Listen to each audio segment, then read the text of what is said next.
Hi, everybody. Thank you for joining us today. My name is Nicole Lamberson. I am a physician assistant, and I also do outreach for the film Medicating Normal, including hosting conversations like this one today. Our guest today is Jacob Stegenga. Did I say your last name right? Yes, that's fine. Okay, good. Jacob is a reader in the Department of History and Philosophy of Science at the University of Cambridge. Prior to joining Cambridge, he taught in the United States and Canada, and he received his PhD from University of California, San Diego. His research area is philosophy of science, including methodological problems of medical research, conceptual questions in biology, and fundamental topics in reasoning and rationality. His research employs empirical findings, analysis, and formal methods to establish prescriptive conclusions about science. He is the author of Medical Nihilism and Care and Cure, an Introduction to Philosophy of Medicine, and he is currently writing a book on the sciences of sexual desire. So hello, Jacob, and thank you so much for joining me for this conversation today. Hello, and thanks for having me. Sure. So I'm excited about this conversation. I bought your book, Medical Nihilism, actually for an anesthesiologist family member of mine for Christmas, and they actually really enjoyed it. And I stole it back myself since I knew we were going to talk today. It's a beautiful cover. Thanks. Yeah. So first, why don't you just share a little bit more about yourself so our audience can get to know you a little better if there's anything I didn't include in your bio. And I know that you've seen the film Medicating Normal as well. So if you have anything to say about that, please do. And then we can jump into the questions. Sure. Well, I did see your film, and there's so much to say about it. So hopefully some of that will come out during our conversation. It's a very powerful film. And congratulations on that work to the team. So about me, my profession is I'm a professor of philosophy of science. The title reader is like, this is a Cambridge title for some rank of professor. I originally come from Canada. I did some of my training in Canada and then the United States. I have a very eclectic academic background. I studied science a little bit and then philosophy, and then I ultimately became a philosopher of science. Okay. So that kind of is a great introduction for anybody who doesn't know. Can you tell us what is the philosophy of medicine? Why do we need it? Like, what purpose and value does it serve? Or what kinds of questions are explored? Sure. So philosophy of medicine is a very broad subject. We study philosophical questions underlying medicine. Some of those questions are conceptual questions, like what is health? What is a disease? Can we come up with a theory of disease that allows us to referee debates about controversial diseases? So those are some conceptual questions. We also ask methodological questions. So, for example, what's the best kinds of evidence that we need to tell whether or not some drug is truly effective? Then there are more political questions, like how should healthcare systems be structured? Should intellectual property protection be granted to new pharmaceuticals? So really the landscape of philosophy of medicine is really broad, conceptual, methodological, and political type questions. Okay. And since our film is about, psychiatry and psychiatric medications, are there any, philosophical questions about that particular branch of things that you could think of? Yeah, definitely. So in fact, psychiatry is perhaps the subdiscipline of medicine which is the most permeated by philosophical questions, Okay. in part because the brain is so complicated. And a traditional topic in philosophy is the mind. What is the mind? Is the mind just physical stuff or mental stuff? So philosophy of psychiatry is its own sort of subdiscipline in philosophy of medicine. And the kinds of questions are similar. So, for example, philosophers of psychiatry ask, how should psychiatric diseases be defined? Should they be defined by symptoms alone, as the DSM defines them? Should psychiatric diseases be defined according to the causes of the diseases or the pathophysiology of the diseases? So that's one debate, how to construct disease category systems. Other debates, I mean, there's many interesting topics in philosophy of psychiatry. So for example, should exclusion criteria be used in psychiatric diagnoses? So for instance, in the DSM-4, a very famous exclusion criterion was if you were bereaving from the death of a loved one, that was an exclusion criterion for not being diagnosed with depression. In the DSM-5, that exclusion criterion was eliminated, and that was a very controversial decision. So should diagnostic categories include such exclusion criteria or not? Other questions in psychiatry are, in philosophy of psychiatry, are how to understand the nature of delusions, for example. And then there's just a very broad debate about the merits of psychiatry. So there's a very well-known critical position on psychiatry. Sometimes that's called anti-psychiatry. And so the general merits of psychiatry and the general problems with psychiatry are debated among philosophers of psychiatry. Okay, great. So we talked about how you wrote the book Medical Nihilism. Can you explain for the audience what exactly is medical nihilism? Sure. So in a nutshell, medical nihilism is the view that we ought to have low confidence in the effectiveness of medical interventions, and especially novel medical interventions. So that's, in a nutshell, what the position is. I can speak a little bit about the key kind of motivations or arguments for that, if you wish. Yeah, sure. I'll say a few words about how I got started thinking about this topic in the book. So about 10 years ago, I started reading this critical genre of medicine written by some very well-known physicians and epidemiologists and journalists. In fact, Peter Gotcha was one inspiration for me, and this is an epidemiologist who appears on the film. We love Peter Gotcha. Yeah, he's a very powerful figure, intellectually, I should say. Yeah. So physicians and epidemiologists like Peter Gotcha or Marcia Angel, the former chief editor of the New England Journal of Medicine, or Alan Francis, who also appears on your film, very prominent, well-placed physicians, chief editors of journals, and Alan Francis, the chair of the committee that was reformulating the DSM-4, started to say very critical things about medicine. So these very prominent physicians were saying, I just don't trust medical research. I don't trust what I read in medical journals. Editors of medical journals were saying this. Peter Gotcha was saying things like, I don't trust antidepressants, writing whole entire books about it. So there was this very robust critical genre of books and articles that came out in the last 15 or 20 years. And this really impressed me. So I wanted to sort that out. I wanted to see what the concerns were and assess the merits of the various arguments that these critical folks were raising. So that's sort of how I got started on the writing of the book.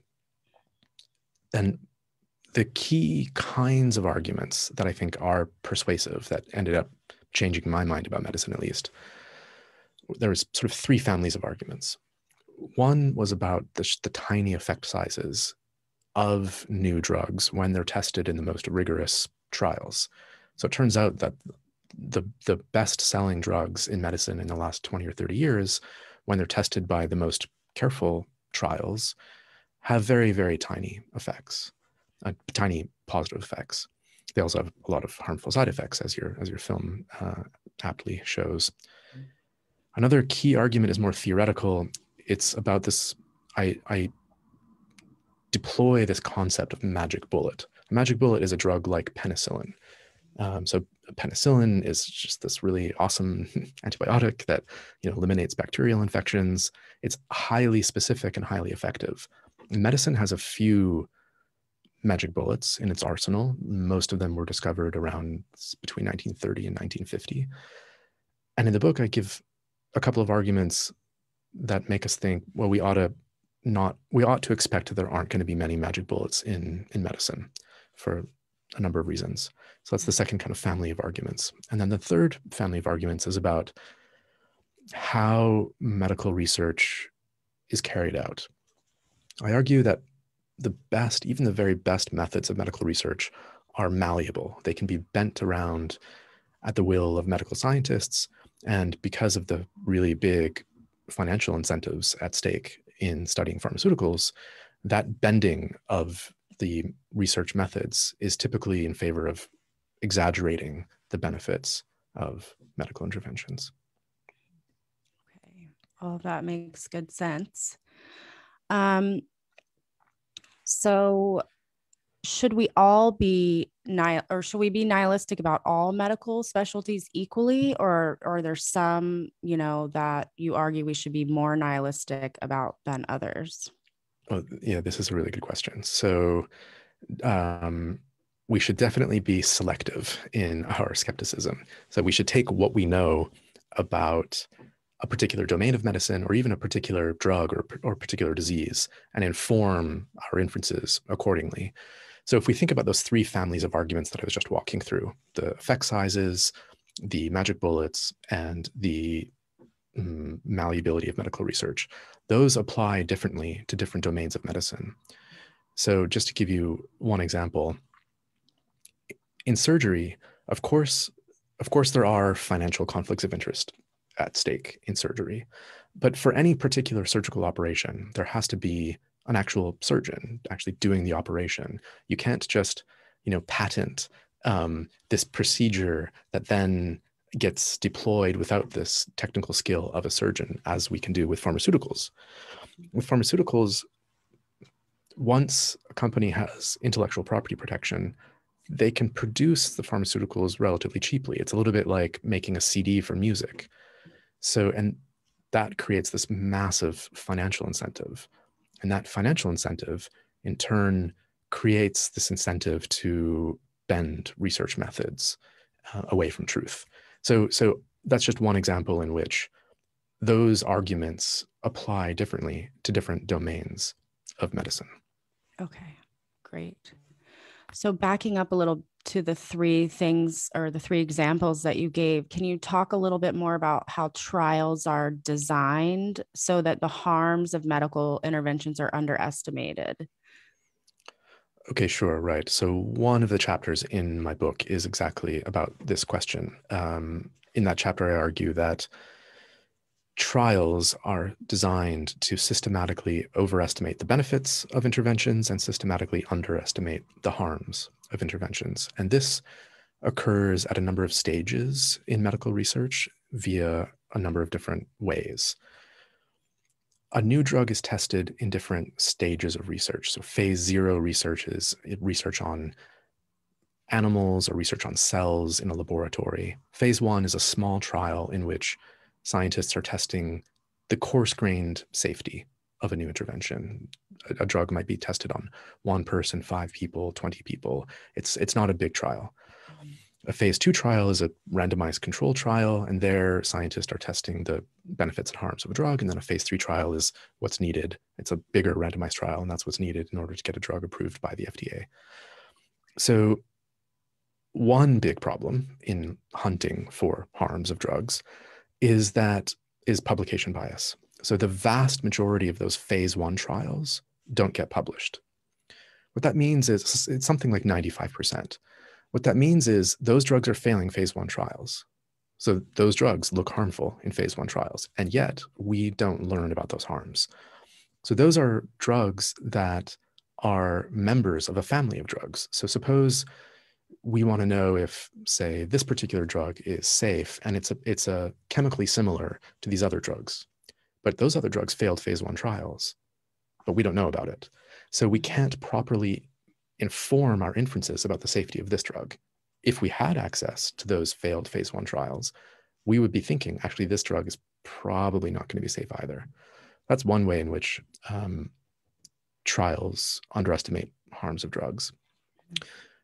When we get to phase 3 trials, the problems are exaggerated. So phase 3 trials tend to have just enough subjects and have just long enough duration such that whatever benefits of the drug exist will be detected. But there's no incentive for companies to perform bigger or longer trials, in part because it's just expensive to perform trials. Mm-hmm. But also, the bigger and longer a trial goes on, the more likely it is to find harmful effects. And many, many harmful effects are rarer, or they occur longer than the duration of a typical trial. They occur later than the duration of a typical trial. So these are just a number of ways. A very simple method is just to not look for some harms. So a trial is only going to find whatever is looked for. When a trial is designed, the scientists have to decide, we're going to look at the following features of our patients. We're going to use this measuring device and that measuring device. We're going to measure blood pressure and so on. But if there's some reason to think that the drug has some particular harm, but that harm is not looked for in the trial, then it's not going to be found. So there's just countless problems with the hunt for harms in trials. I can give an example that's a very kind of concrete example that's related to the subject of your book, which is on antidepressant research and suicidality, if you want me to speak about that. Yeah, sure.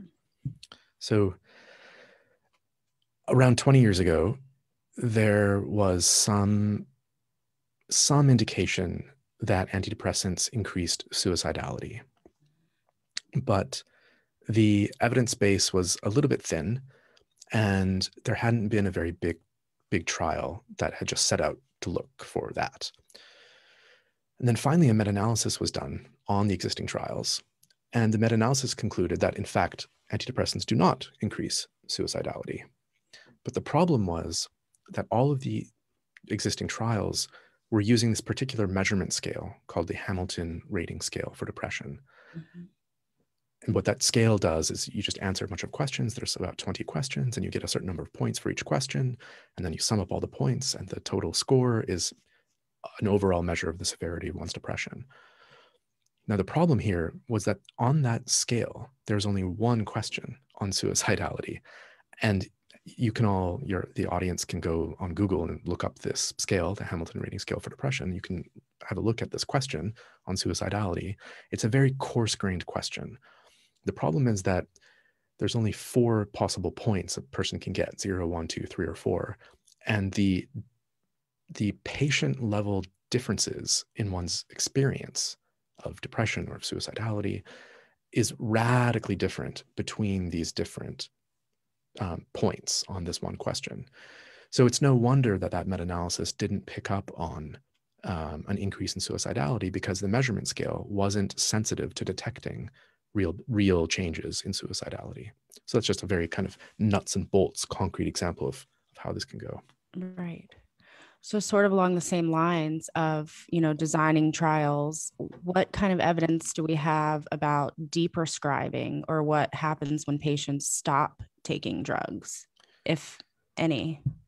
Yeah, this is another great question. So in the final chapter of my book, I argue for what I'm calling gentle medicine.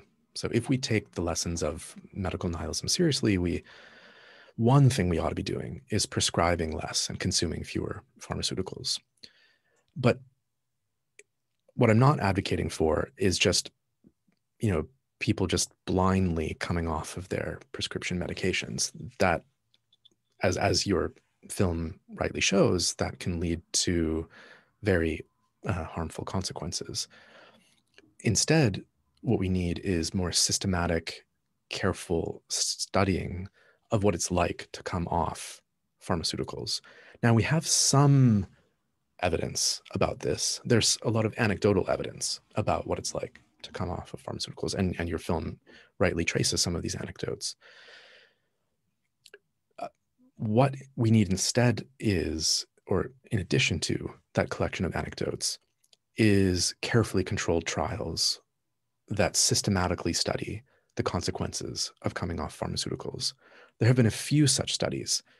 These can be called drug discontinuation programs. So there have been some empirical investigations of drug discontinuation programs that can be relatively sophisticated, like a randomized trial, but there's not many of them.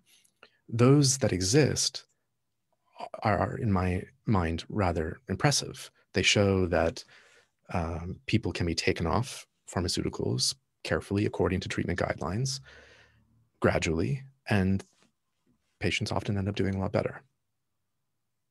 Okay.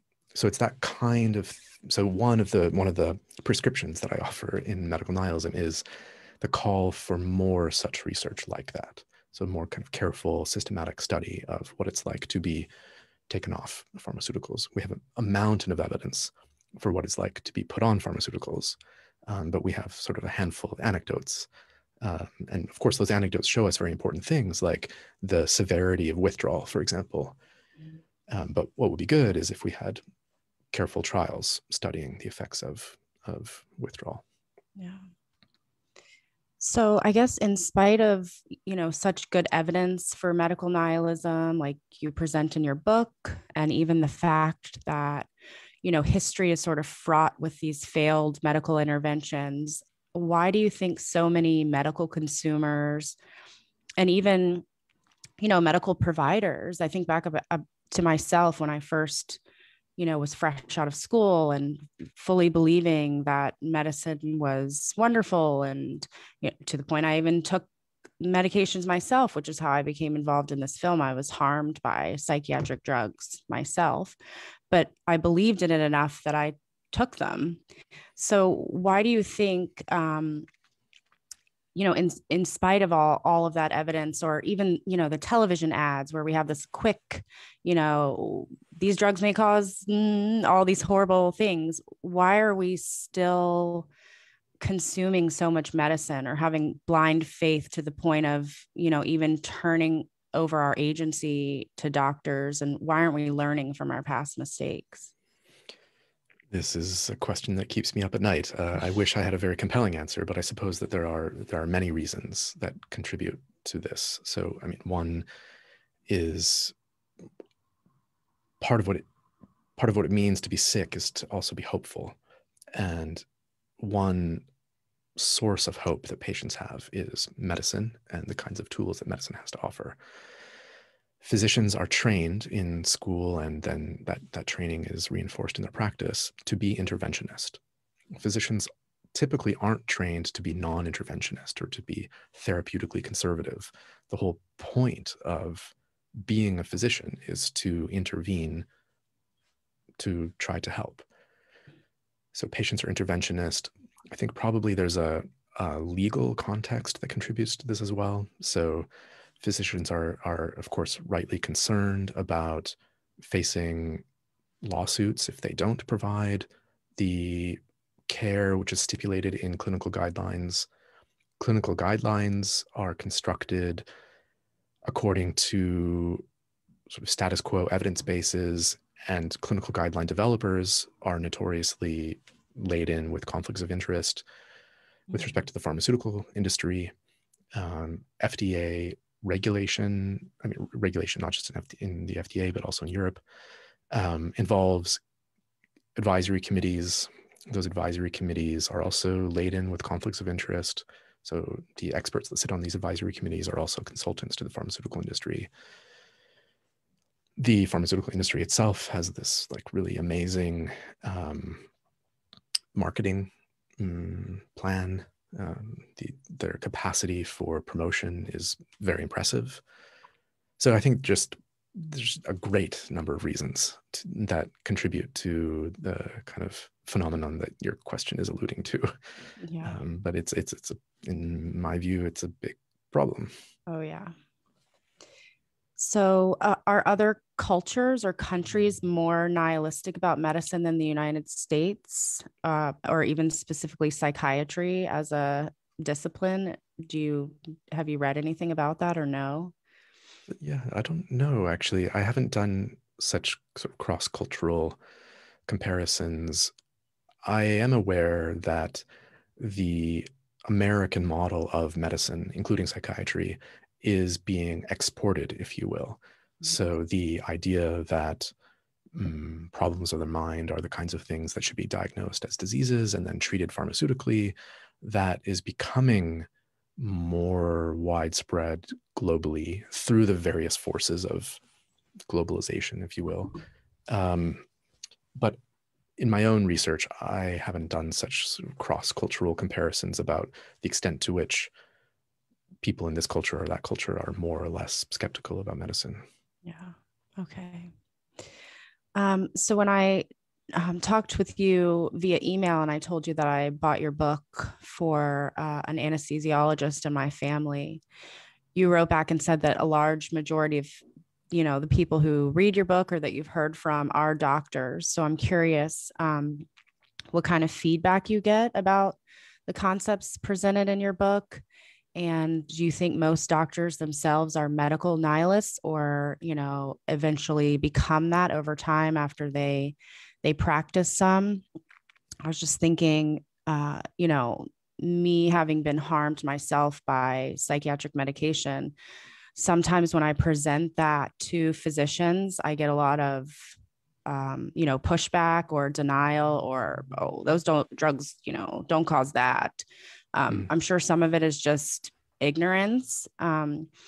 But how are doctors, and then also you said something before when we were talking about being anti-psychiatry. So sometimes when you present these concepts of what's really, being nihilistic or just critical or skeptical of medicine, you're called anti something instead as like a way to shut you down or silence you instead of, really thinking critically about that medication and medicine can cause harm. So what kind of feedback do you get from physicians and providers?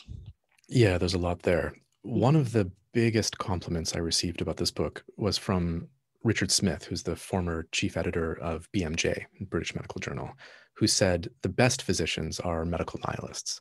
I really liked that. So, yeah, most of the readers of the book, I think, are physicians, or at least many are.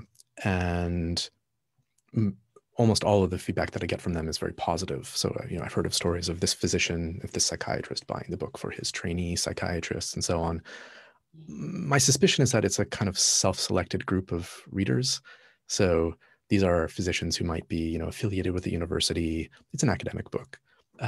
They're already thoughtful and critical about their discipline. They're not, a primary care physician in a frontline clinic somewhere in some small town. These are, physicians who are, in San Francisco or Boston or New York or Paris or London who are in some medical school, and they're already thinking very thoughtfully and critically about their discipline, and they're already aware of many of the problems that I'm speaking of, in part because of the good work by people like Peter Kocha.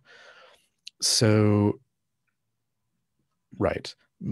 Most of the medical audience I have has been very favorable to the book. One thing that's impressed me is I'll get feedback from, say, surgeons who will say things like, right, most of your examples were about pharmaceuticals, but I think you could say a lot of the same things about this particular subdiscipline of surgery that I work in, for example. I don't think that most physicians are like that, though. Otherwise, we wouldn't be seeing the prescription rates that we see now. Some of my very good friends are psychiatrists who work in very intensive clinical settings and are also involved in teaching in medical schools. And they are basically medical nihilists. They know that their tools are very, very limited, and they see part of their job as getting patients off drugs to the extent that they can safely, to the extent that they can without the patient being harmed or some member of the community being harmed. But most physicians aren't like that, unfortunately. Okay. So one of my favorite quotes in the book is, if normal states are medicalized, and our film is called Medicating Normal. If normal states are medicalized and disease categories are constructed, then more people will be inappropriately diagnosed with spurious diseases, and some of those people will be inappropriately treated. So why is defining the term disease such a controversial topic? And then how do we know what's a real disease and what's a spurious one? Yeah. Thank you for that question. So this is one of the questions at the core of philosophy of medicine. Most of us have this intuition that we know what diseases are. They're just some malfunctioning of the body. Unfortunately, it's not at all obvious how to characterize what kind of malfunctioning is required such that some person has a disease. All of us have some physiological departures from normality, but those physiological departures, intuitively, we don't call diseases. Like if you have, say, if you're redheaded, being redheaded is the result of some unusual physiological property in your hair, and yet we don't call redheadedness a disease. So it's statistically and physiologically abnormal, but it's not a disease. Yet, say something like type 1 diabetes, this is statistically and physiologically abnormal, and it is a disease. So for these kinds of reasons, philosophers of medicine have struggled with trying to come up with a very general characterization of what it takes for some condition to be a disease.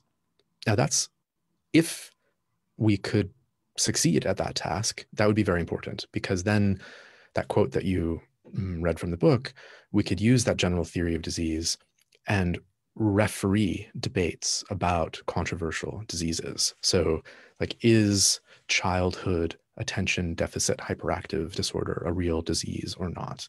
Are most cases of depression real diseases or not? Many people have intuitive views about these questions, but answering those questions relies on, as a premise, some implicit theory about what does it take for something to be a disease in the first place. Right. So I'm thinking about, I guess, looking back at the history, I know alcoholism wasn't categorized as a disease for some time, and then it was. And so is there always some kind of profit motive behind labeling something as a disease? Like, well, if we call alcoholism a disease, then suddenly, we can start billing for it differently and that kind of thing. Right. So I wouldn't want to say that the profit motive is always a reason for some condition becoming considered a disease. So the term that some people use is medicalization. So some phenomenon is medicalized when at first it's not part of the medical domain. Maybe it's part of the legal domain or some like personal side of life, and then it becomes part of the medical domain. So if we call that medicalization, we can think of all sorts of examples. Addiction is a good one. In the DSM, we have like an entire chapter on sexual dysfunctions, for example. And some people argue that these have been inappropriately medicalized. Now, it's almost certain that the profit motive is a reason for some cases of medicalization. Plausibly, just genuine patient care is a motive for many like instances of medicalization. So, just to take a very straightforward example, in the early part of the 20th century, some psychotic patients were psychotic because they had a syphilis infection, and like late stage syphilis infection led to their symptoms of psychosis. Now, those patients, had they been around, say, 100 years prior, 200 years prior, would have received just absolutely awful treatment by whatever kind of domain, a religious domain or legal domain that they happen to be in. But with the advent of germ theory of disease and with the advent of antibiotics, those patients got better.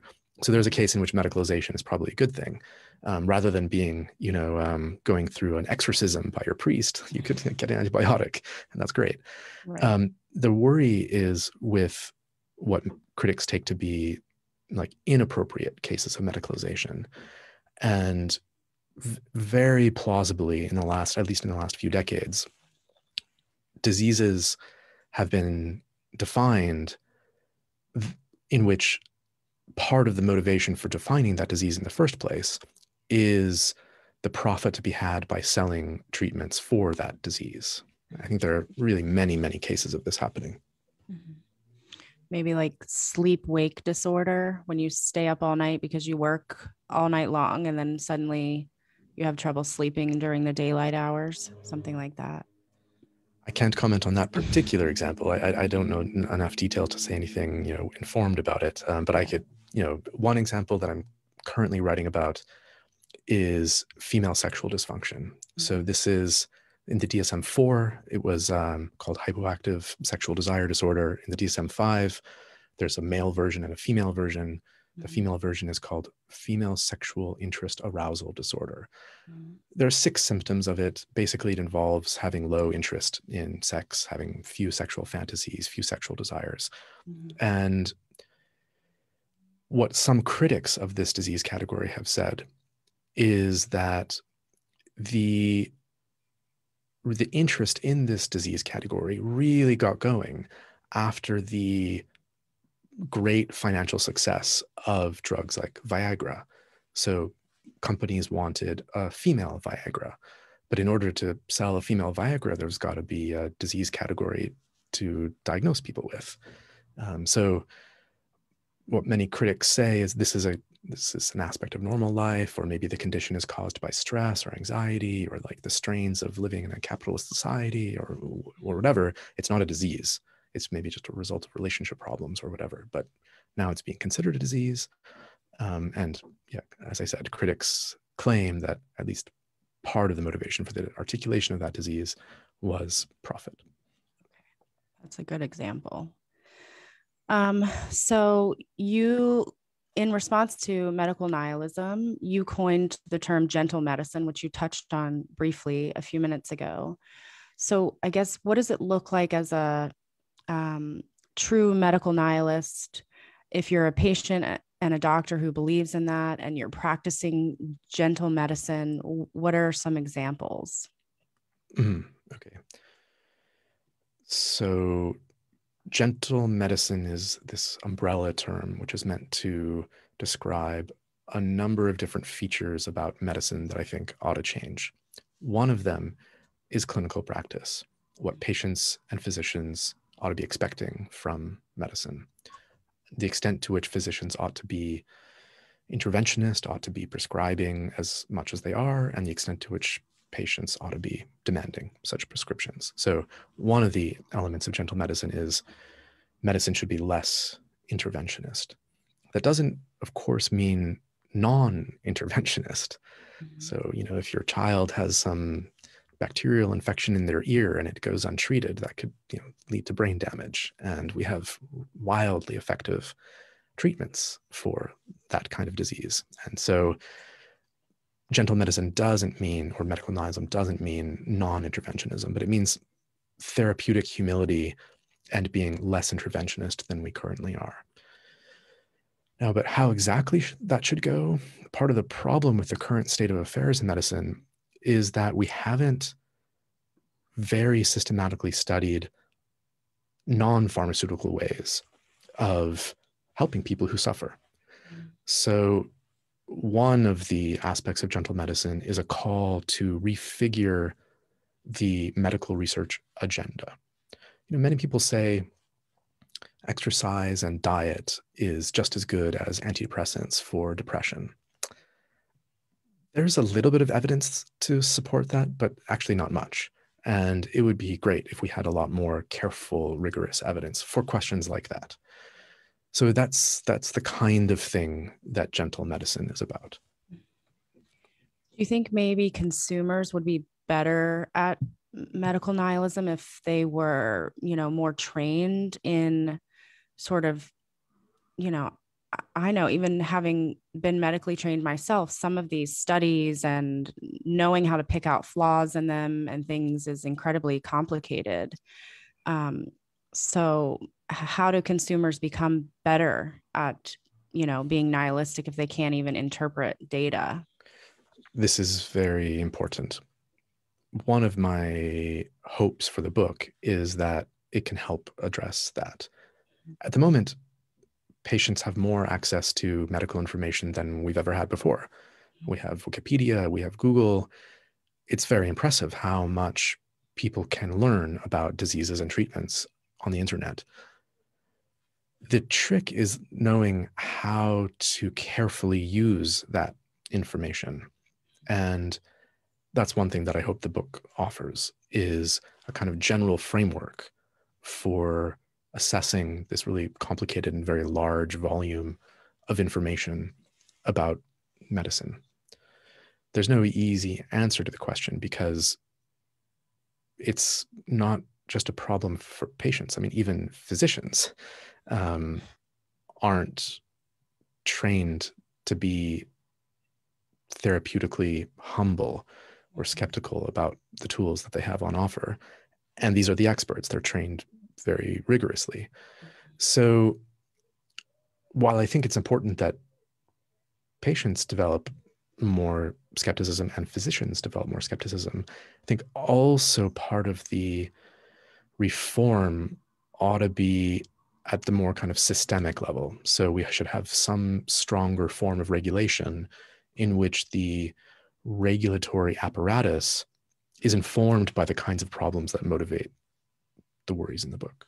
Mm-hmm. Because that is really, I mean, that was their intended purpose anyways, right? Like the FDA was to protect the consumer. Exactly. Yeah. So I think it's asking too much to leave the kind of careful thinking through about particular diseases or particular treatments to your average patient or your average physician. Rather, that careful, skeptical approach to medicine should be, at the very least, it should be informed by experts who are trained to think that way. Okay. So in your work too, you mentioned the medical research agenda and Metoo drugs. Can you explain what a Metoo drug is? And, are there any in psychiatry that you could think of? Sure. So in fact, psychiatry is probably the best source for examples of Metoo drugs. So a Metoo drug is the latest token of a type of drug. So, and it's called a Metoo drug because, say one company is making, say, SSRI, kind of antidepressant, and they make billions of dollars off of it. And these other companies see that happening and they say, oh, me too. I want a drug like that too. And so the third SSRI, the fourth SSRI, the fifth SSRI, these can be called Metoo drugs. Now, what critics say is that the pursuit of Metoo drugs by medical research that's controlled by pharmaceuticals industry doesn't help patients because it doesn't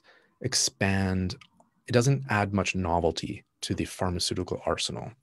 Once we have 7 SSRIs, having an 8th doesn't help that much. It would have been better if, instead of going after that 8th SSRI, we went after some more novel and potentially more effective intervention.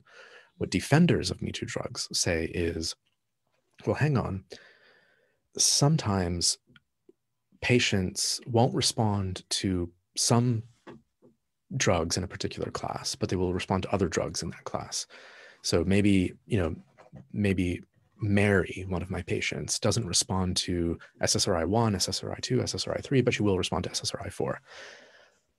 There are very important reasons to be skeptical of that kind of reasoning in general.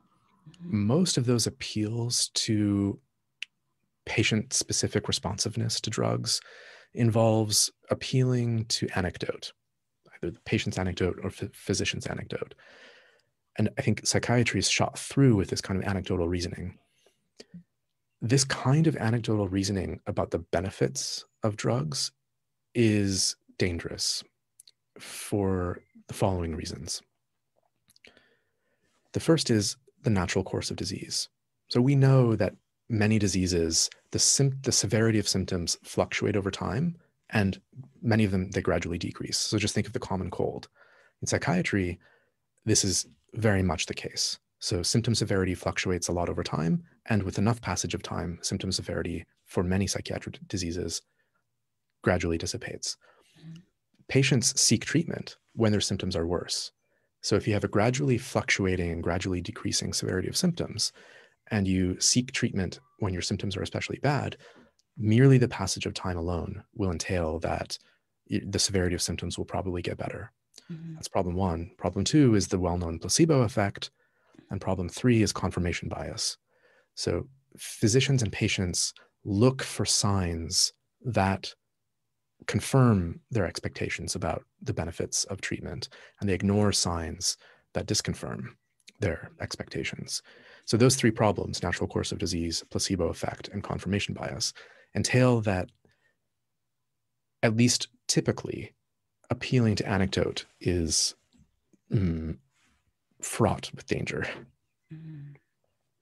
So the last one, maybe an example is like you go to your doctor and you've said the first 2 SSRIs didn't work. And the doctor might say, well, we have this new one. And my other patient said he really responded good to this one. So, and that kind of plants the idea in the patient's mind. And then you have that bias already. Exactly. It plants the idea in the patient's mind. And exactly, I like your example because the physician tried it out on another patient. It seemed to work, but maybe it worked because of the mere passage of time. So also in the physician's mind, the physician has inferred that this drug works when maybe it doesn't. And now that physician has an expectation about his next patient. And that expectation can be confirmed by these forces, confirmation bias, placebo effect, and the mere passage of time. Right. Okay.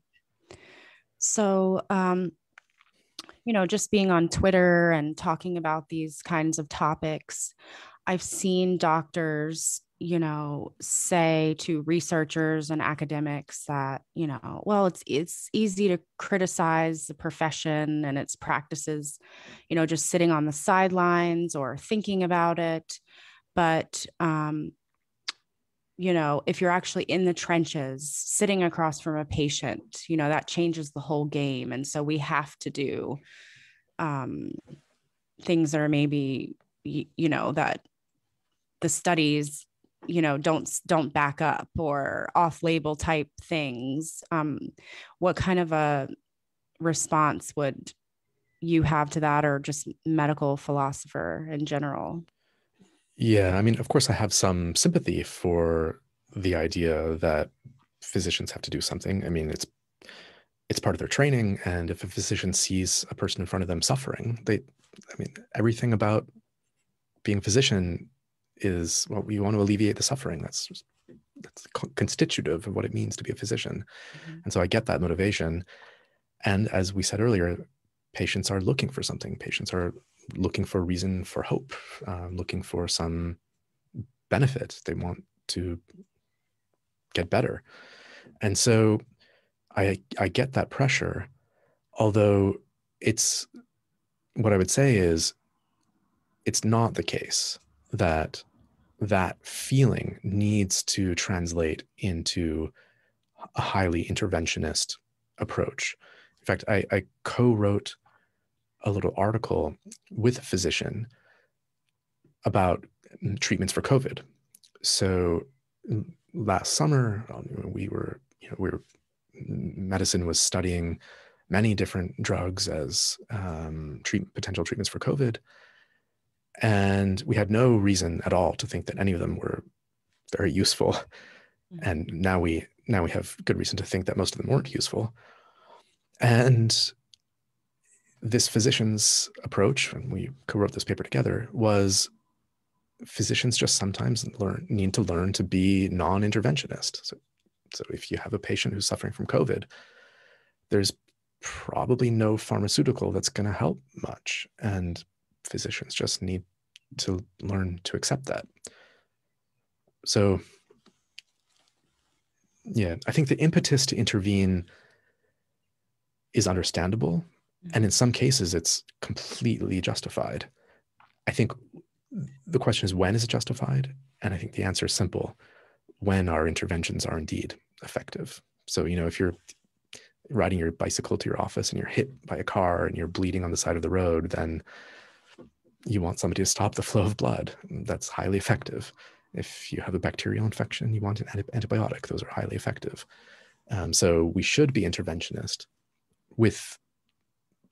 for diseases for which we have great interventions, but we should be much more humble about most of our interventions. That's a good answer. So just curious about your own, you've done all this research and you wrote this book.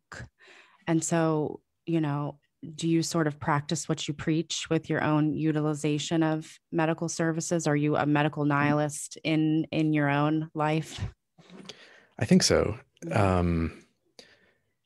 Yeah. So I'm a approaching middle age, I guess you could say, although I'm a little bit embarrassed to say that. But young, healthy men don't have to use medical services all that much. And so my answer to this question has to be a little bit humble because I don't suffer from so many threats to my health. Although when I do, I think I do follow the tenets that I preach. So I can give you just a couple of examples of this. In fact, one is sort of interesting biographically. So when I was in my PhD program, I tore a ligament in my knee playing tennis. And the standard treatment for this is a surgical rebuild of the ligament. Now, my treating physician at the time called himself a non-interventionist about torn knee ligaments. And I was a student. This is the first time I had heard such an idea. And so I asked him, what do you mean, non-interventionist? I want my knee back. And he said, well, there's been a couple of big trials performed recently in which patients who get the surgical intervention are compared to patients who go through a regime of stretching and physiotherapy and exercise. And at the endpoints, both groups are pretty similar. And I also knew a bunch of friends who had the surgical operation and they complained about side effects years later, like torn hamstring muscles and ongoing knee pain. And so I decided to not get the surgical intervention. And I'm really glad I did. I mean, I've lived a full life since that injury, and I can do all sorts of things that I want to do, like go running and so on. So there's one example. Yeah. Okay. So what about, doing this work? Are there any like really egregious things that you've come across that you can give examples of, things that just really like blew your mind as examples of things we should be nihilistic about? Or Sure, so many examples. I include a lot of these in the book. So I think there's just so many that it's hard to articulate one of them. Right. One thing that I think is egregious in medicine in general is publication bias. So publication bias is the publishing of results from trials that are favorable to a company's drug, but withholding results that are unfavorable to a company's drug. And this just happens so routinely in many different domains of medicine, especially psychiatry.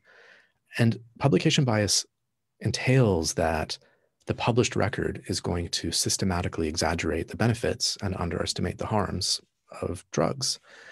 The only way that physicians and patients learn about the benefits and harms of drugs is through the published record.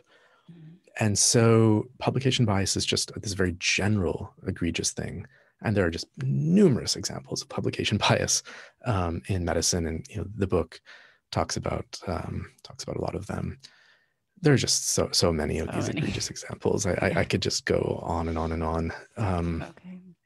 If you want me to, I can. Oh, well, we're almost out of time. So maybe we could just take an audience question and then let's see. Somebody wants to know, what percentage of drugs prescribed by doctors actually improve health for even a single medical condition? Do we know? Yeah, I mean, this is like it's a good question, but so extremely general. So to answer that question, we would have to have like a list of all the drugs that are available, and then an argument that this drug works, this drug doesn't work, this drug works, this drug doesn't work, and then you just have an answer to your question. There's the proportion of drugs that have some benefit, and then the rest don't.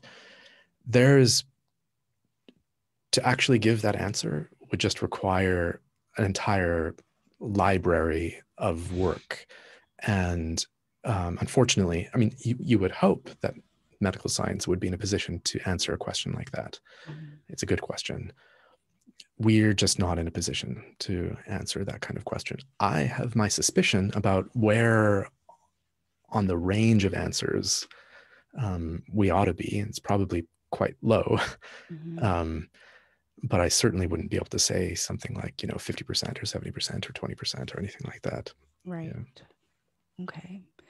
So you're writing a book about sexual desire and medicalizing it, is there going to be anything in there about, like the ethical dilemma of maybe, psychiatry providing medications to people that actually cause sexual dysfunction and then positioning themselves as treaters as well of sexual dysfunction or sexual desire, or medicalizing sexual desire?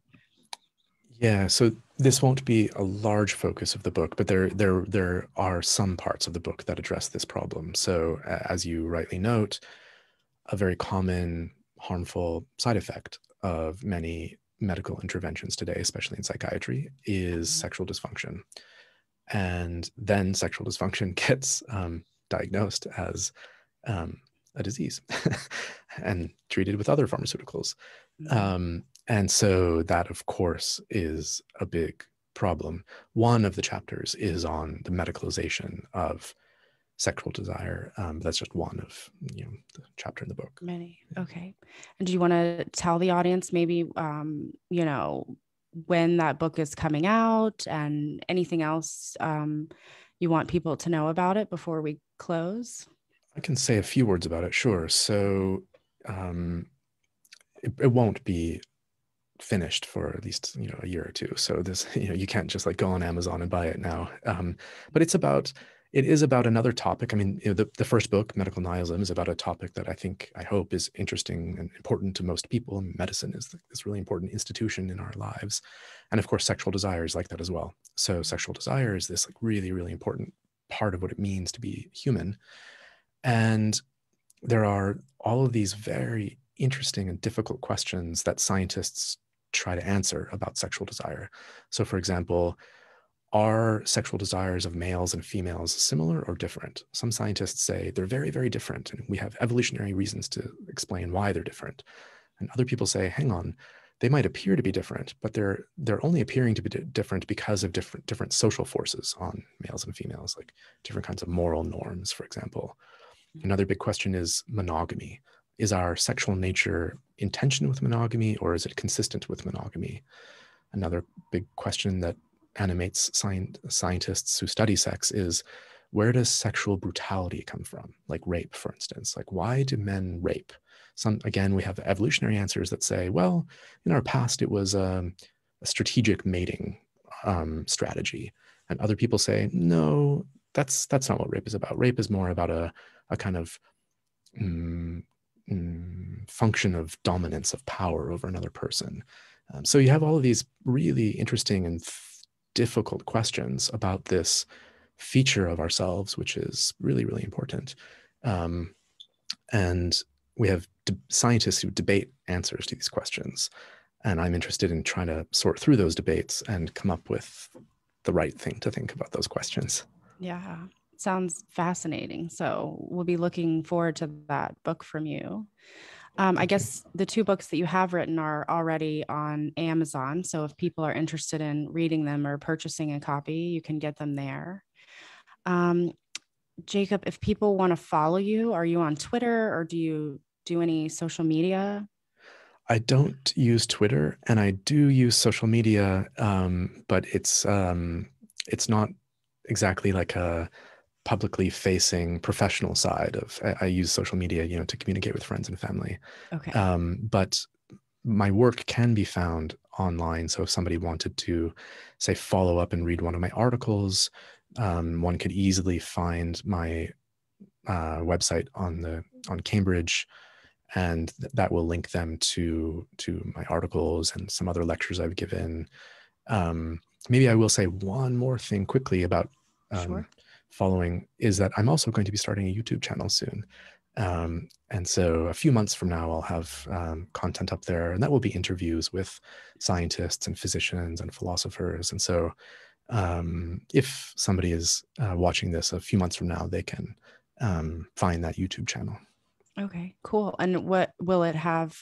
Just your name, or will there be a title you're giving it? Yes, the name of the channel is Phi-Sci, Conversations about Philosophy and Science. Okay, great. I'll be sure to follow. Thanks. So any closing thoughts before we go? Thank you very much for these great questions. It was nice to speak with you, and yeah, you read the book very carefully, I can tell, and you asked great questions. Thank you. Yeah. Well, thanks for coming. It was fun for me too. I could probably sit and ask you questions for another hour, but we would both be exhausted. We can arrange that for another time. Okay.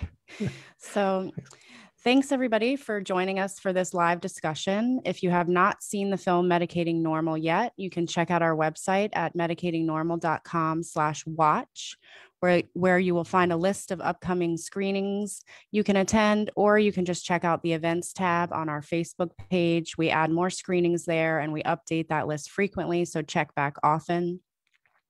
We also release new videos like this one on our YouTube channel, Medicating Normal, every Wednesday and Friday at noon Central US time. And we'll be having more live interviews here on Facebook every week or so. If you'd like to support our outreach efforts to bring the film and more conversations to communities worldwide, you can make a donation at medicatingnormal.com/donate. So thank you all so much for joining us today. Thanks again, Jacob, for being here and for spending an hour with us. And goodbye, everybody, and we'll see you soon. Thank you. Thanks, Bye-bye. Jacob. Take care. Bye.